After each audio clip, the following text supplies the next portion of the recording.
तुमचा विश्वास आमची बातमी। धुळेकरांनो, ही दृश्य आपण पाहिलीत का? सरकारी कार्यालय आणि तिथेच महिला कर्मचाऱ्याचा कथित शारीरिक छळ। धुळ्यातील ही धक्कादायक घटना समोर आलेली आहे। धुळे जिल्ह्यातील दारूबंदी विभागात काम करणाऱ्या 35 वर्षीय महिला चालकानं त्याच विभागातील काही अधिकारी आणि कर्मचाऱ्यांकडून गेल्या 4 महिन्यांपासून शारीरिक छळ होत असल्याचा गंभीर आरोप केलाय। या घटनेमुळे संपूर्ण जिल्ह्यात खळबळ उडाली असून शासकीय कार्यालयातही महिला सुरक्षित आहेत का असा प्रश्न आता उपस्थित झालाय।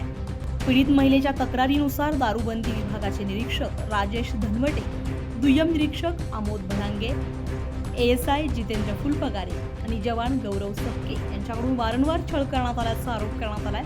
या संदर्भात पीडित महिलेनं स्थानिक आणि वरिष्ठ पातळीवर तक्रारी देखील दाखल केली होत्या।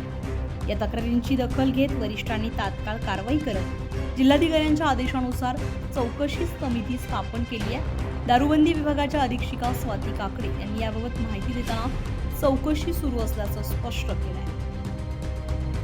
आमच्याकडे जवान आणि वाहन चालक आणि जवान आहेत, तर त्यांनी अशी कंप्लेंट केली होती की त्यांच्यावर म्हणजे शारीरिक त्रास आणि छळ झाल्याबाबत। तर कंप्लेंट आल्या आम्ही ती कंप्लेंट त्यांना वरिष्ठांकडे पाठवायची होती, त्याप्रमाणे आम्ही ती पाठवली। त्यानंतर जिल्हाधिकारी मॅडमने पण कमिटी समोर ती द्यायला सांगितली, पण कमिटीचा कार्यकाळ थोडा संपलेला होता। ती नवीन समिती गठीत करून ऑलरेडी कमिटी समोर कामकाज सुरू झालेलं आहे। त्याच्यात समितीमध्ये 5 जण आहेत। त्याच्यात सचिव हे महिला बाल विकासचे अधिकारी असतात, एक सामाजिक संस्थेच्या महिला आहेत, एक शासकीय महिला आहेत, त्या पोलीस विभागाच्या सब इन्स्पेक्टर आहेत, असे टोटल 5 जण आहेत। दरम्यान या प्रकरणात पीडित महिलेविषयी अधिकाऱ्यांकडून अश्लील संभाषण केल्याची ऑडिओ क्लिपही समोर आल्यामुळे हे प्रकरण अधिकच गंभीर बनले आहे। या घटनेच्या पार्श्वभूमीवर महाराष्ट्र नवनिर्माण सेनेच्या पदाधिकाऱ्यांनी आक्रमक भूमिका घेत दारूबंदी विभागाच्या प्रमुखांची भेट घेतली आहे। संबंधित अधिकाऱ्यांवर तात्काळ कठोर कारवाई करण्याची मागणी करण्यात आली आहे, तर कारवाई न झाल्यास मनसे स्टाईल आंदोलनाचा इशारा देखील देण्यात आलाय।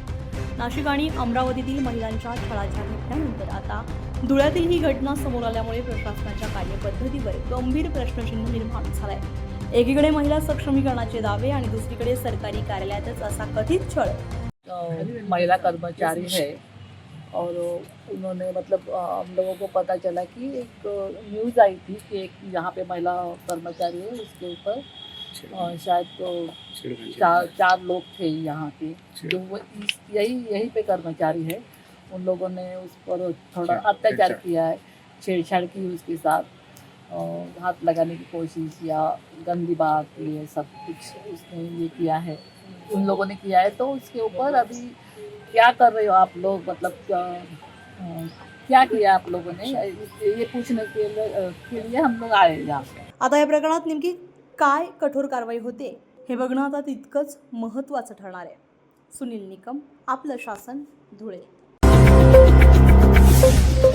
आपलं शासन, तुमचा विश्वास आमची बातमी।